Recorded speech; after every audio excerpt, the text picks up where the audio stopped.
Cu teama unei noi certe, speranța lui Paul era minciuna care urma să-l scutească de o nouă confruntare. Înfricoșat să se certe, Paul spera că minciuna îl va scuti de o nouă confruntare.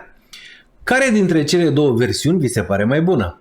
Ești pe Salesman Pride și azi vei învăța să scrii mai bine substituind substantivele cu verbe. Verbele transmit mai multă energie decât substantivele. Dacă vreți să dați mai multă energie unui text, pur și simplu substituiți substantivele cu verbe. Veți câștiga vigoare și în același timp textul va fi mai ușor de înțeles.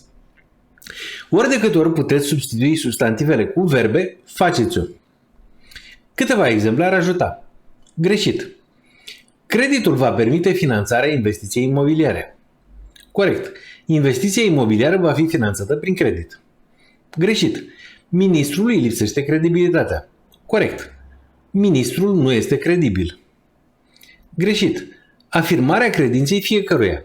Corect. Fiecare își afirmă credința. Acesta este doar unul dintre episoadele din seria pe care o dedic tehnicilor de comunicare în scris. Ca să nu le pierzi pe celelalte, abonează-te chiar acum la Salesman Pride. La revedere!